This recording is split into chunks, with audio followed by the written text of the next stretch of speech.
సంక్రాంతి హడావిడి అయితే రాజసాబ్‌తో స్టార్ట్ అయినప్పటికీ అందరూ కూడా నెక్స్ట్ ఏంటి? నెక్స్ట్ ఏంటి? నెక్స్ట్ ఏంటి? అనే వెతుకులాటలోనే ఉన్నారు. Of course 'boss is back' Chiranjeevi గారి కమ్‌బ్యాక్ సినిమా వచ్చినప్పటికీ కూడా పూర్తిగా ఈ సంక్రాంతి సినిమాలన్నిటిని చూసేంత వరకు నేను నిద్రపోము అన్నట్టుగా ప్రతి ప్రేక్షకుడు కూర్చున్నాడు.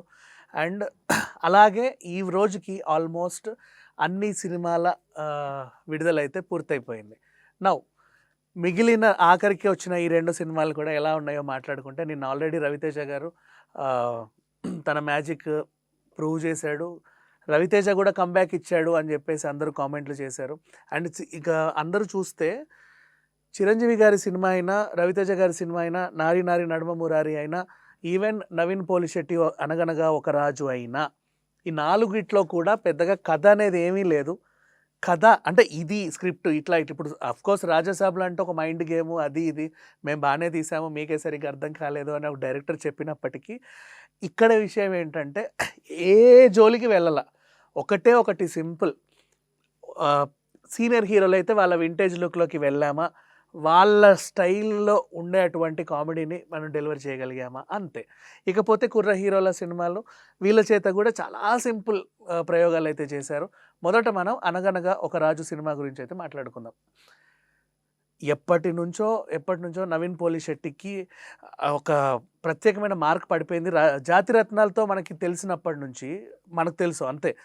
కానీ ఎప్పటినుంచో ఆయన ఆడిషన్స్ ఇచ్చుకుంటూ క్యారెక్టర్స్ చేసినప్పటి నుంచి కూడా మొదలుపెడితే ఇలాంటి ఒక సినిమానే అతనికి సూటబుల్. అతను ఇంతకుముందు చేసింది కూడా అదే స్టాండప్ కామెడీ. చిన్న చిన్న జస్ట్ చాలా సింపుల్ లైన్స్ తీసుకోవడం, సింపుల్ సిట్యుయేషన్స్ క్రియేట్ చేసుకోవడం, దాంట్లో హెవీ ఫన్ జనరేట్ అయ్యేలాగా డైలాగ్స్. ఈ సినిమా బేస్డ్ ఆన్ డైలాగ్స్ అంతే. మొత్తం మీద డైలాగు చుట్టే తిరుగుతుంది. ప్రతి డైలాగ్ ఎలా పేలిందా మనం మీరు తెర మీద అయితే చూడాలి, నేను అన్నీ చెప్పను. ఇకపోతే కథ కూడా చాలా సింపుల్‌గా ఎంచుకున్నాడు. అంటే ఇప్పుడు దీనికి ప్రతిదానికి మనకో సెగ్మెంట్ కావాలా? ఇప్పుడు 'అమృతం' ఎపిసోడ్స్ ఉన్నాయి. వాళ్ళందరూ చేసే ఆ గందరగోళంకే మనకు నవ్వొస్తది. కానీ వాళ్ళ సిట్యుయేషన్‌లో ఈమిడి ఏదో చేయాలి అంటే ఒక టాపిక్ అనేది కావాలి. దీంట్లో వీళ్ళు ఎంచుకునే టాపిక్ ఏంటంటే 'అనగనగా మహారాజుకు పాపం పెళ్లి'. యాక్చువల్‌గా చెప్పాలంటే వీళ్ళది జమీందారీ వంశమే. అంటే వీళ్ళ తాతలు, ముత్తాతలు మొత్తం అంతా పెద్ద పెద్ద జమీందారీ వంశమే. కానీ ప్రెజెంట్ ఏమి ఆస్తులేమి మిగిల్చరు. పేరుకు జమీందారులు. ఊర్లో అందరూ జమీందార్ అంటారు కానీ ఏమీ ఉండవు.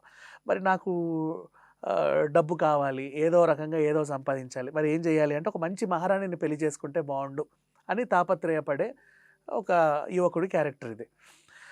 చాలా సింపుల్‌గా రాసుకున్నాడు స్టోరీస్ అన్నీ కూడా. ఇప్పుడు ఆ వెతుకులాట అనేది ఉంటది కదా! ఇప్పుడు ఈ పెద్ద డబ్బింటి అమ్మాయిని వెతకాలి ఫస్ట్ టాస్క్. దీంట్లో కామెడీ పోయించాడు యాజ్ ఎ స్టాండప్ కమెడియన్. సరే అమ్మాయి దొరికింది చారులత. దొరికిన తర్వాత వీళ్ళ ఫ్రెండ్స్‌తో ఆమెను ప్రేమలో పడేయించడం, పెళ్ళికి ఒప్పించడం నెక్స్ట్ టాస్క్. ఇది కూడా చాలా సాఫీగా డైలాగ్స్‌తో మంచి పంచ్ డైలాగ్స్‌తో కంప్లీట్ చేశాడు. ఇప్పుడు ఇదంతా అయింది. మళ్ళీ ఇంటర్వెల్‌లో కొత్త టర్న్ తీసుకుంది సినిమా. వీళ్ళు రాజకీయంలో నిలబడ్డం అనేది. ఇప్పుడు రాజకీయంలో నిలబడ్డం అంటే మళ్ళీ దానికో టాస్క్ క్యాంపెయినింగ్ ఉంటది. సోషల్ మీడియా క్యాంపెయినింగ్ ఉంటది. ఫ్లెక్సీలు ఉంటాయి. వీటిల్లోనూ కూడా మీకు ఆ ఫ్లెక్సీని చూస్తే కూడా నవ్వొస్తది. వీళ్ళ ఫ్రెండ్స్ అందరూ హడావిడిగా ఫ్లెక్సీ వేస్తారు. అది చూసినా నవ్వొస్తది. వీళ్ళు సోషల్ మీడియా చేసే క్యాంపెయినింగ్. తర్వాత క్లైమాక్స్‌కి చేరుకున్న తర్వాత ఒక బలమైన ఎమోషన్. అసలు కాపురాలు ఎలా ఉండాలి? పెళ్ళిళ్ళ గురించి వాటి గురించి వీళ్ళు ఇచ్చినటువంటి ఒక మంచి మెసేజ్. అలా హాయిగా సినిమా ఎండ్ అయిపోతది. కూర్చున్నంతసేపు పగలబడి, ఇరగబడి నవ్వుకుంటానే ఉంటారు. నన్నడిగితే ఈ సంక్రాంతికి ది బెస్ట్ చాయిస్ సినిమాలు. చాలా హాయిగా ప్లెజెంట్‌గా మనం వెళ్ళాలి అనుకుంటే దీనికి 100% ప్రిఫరెన్స్ ఇయ్యొచ్చు. ఆ తర్వాత కూడా రవితేజ గారి సినిమా ఉంది, శర్వానంద్ సినిమా ఉంది. ఇంకా మీ ఇష్టం. మిగతా ఏ సినిమాలైనా ఎవరిదైనా చూసుకోవచ్చు. Your wish. But the best choice cinema అంటే ఒక స్టాండప్ కమెడియన్ చేత సినిమా తీస్తే లాస్ట్ టైం మన 'లిటిల్ హార్ట్స్' నవ్వుకోవాలా? ఆ పిల్లోడు చేసిన హంగామా అంతా. ఇంకా Naveen Polishetty already proved comedian కాబట్టి ఒక టైప్ ఆఫ్ అంటే ఇక్కడ క్యారెక్టర్స్ అన్నీ కూడా అదే పని కట్టుకొని కామెడీలు చెయ్యవు. కొంచెం 'అమృతంలాగా' డార్క్ కామెడీ జోన్‌కే వెళ్తది. వాళ్ళు పడే బాధలు, వాళ్ళ సిట్యుయేషన్స్ అన్నీ మనకి మామూలుగా కాదు. అసలు వీపు విమానం మూత మోయించేలా నవ్వులొస్తా ఉంటాయి. అట్లాంటి ఒక మంచి సంక్రాంతి సినిమా అయితే వచ్చింది. సరే భోగితో ఎలాగూ శుభప్రదంగా స్టార్ట్ చేశారు మకర సంక్రాంతిని. ఈ మకర సంక్రాంతికి ఫ్యామిలీ అంతా కలిసి యూత్, ఫ్యామిలీ అందరూ ఇంకా చెప్పాలి అంటే మీ ఇంట్లో ఎవరుంటే వాళ్ళని పట్టుకెళ్ళి సంతోషంగా ఒక 2:30 గంటల సేపు, 3 గంటల సేపు హాయిగా, ఆహ్లాదంగా నవ్వించి తీసుకురావచ్చు. ఫ్యామిలీతో ఎంజాయ్ చేయొచ్చు అనే ది బెస్ట్ సినిమా 'అనగనగా ఒక రాజు' 100%. నిర్మాణ విలువలు బాగున్నాయి, వీళ్ళ యాక్టింగ్ బాగుంది, కామెడీ టైమింగ్ బాగుంది, కమెడియన్‌లు బా చేశారు.